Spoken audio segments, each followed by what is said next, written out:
మా అమ్మ వరిమడ పైరు పికిస్తుంది. మా నాన్న వరిమడ పైరు ఇంటికి పికించుకొని చెప్పాడు. అమ్మతో పాటు ముగ్గురు కూలీలు వచ్చారు పైరు పిక్కడానికి. నాకు మా నాన్న నీళ్లు పెట్టుకొని మామ పిలుచుకొని ఇంటికి తొక్కించి చెప్పాడు పొలం అంతాను. అర్లీ మార్నింగ్ పైరు పిక్కడం మొదలు పెట్టేశారు. పొలం అంతా నీళ్లు పెట్టుకొని మా మామ పిలిచాను తొక్కించడానికి పొలం అంతాను. ట్రాక్టర్ తో మా మామ నీటికి తొక్కిస్తుంటే నేను అడ్లు వేసుకుంటున్నాను. కరెంట్ పోయేలోగా మొత్తం అంతా పొలం తొక్కించిందని నీటికి అయిపోయింది. కూలీళ్ళు పైరు పీకడం మధ్యాహ్నం వరకు పీకేశారు. వరిమడికాయ పొలం అంతా నీటికి తొక్కింది అయిపోయిన తర్వాత నేను మా అమ్మ మా నాన్న ఎలాగో రేపు మళ్ళీ నటాల ఉద్దేశంతో వరిమడి పైరు నీటికి చిల్లాలని చెప్పేవారు. కూలీల్లో పైరు పీకుతున్నా కానీ నేను మొత్తం పైరంతా నీటికి చిల్లాడించుకున్న పొలం అంతాను. వరిమడి పైరు నాటేటప్పుడు ఏ పని ఉంటుందో తెలియదు కాబట్టి మొత్తం అంతా ఈ రోజే పైరంతా చిల్లాడించుకున్నాను. మీరు కూడా వరిమడి సాగు చేశారు లేదా కమెంట్ తెలియజేయండి. మా అమ్మ మా నాన్న మనిషిని పెట్టుకుని పైరు చిల్లాడించుకుని చెప్పారు నాకు.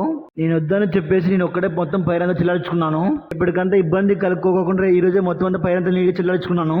మీరు మన వీడియోస్ చూస్తుంటే మన ఛానల్ సబ్స్క్రైబ్ చేసుకోమని మర్చిపోకోకుండా ప్రాంతంలో ఏ వెరైటీ వరి సాగు ఎక్కువగా సాగు చేస్తుంటారో కమెంట్ చేయండి. మన వీడియోస్ నచ్చుతుంటే తప్పకుండా సబ్స్క్రైబ్ చేసుకోండి. మర్చిపోకుండా కమెంట్ కూడా చేయండి మర్చిపోకోకుండా.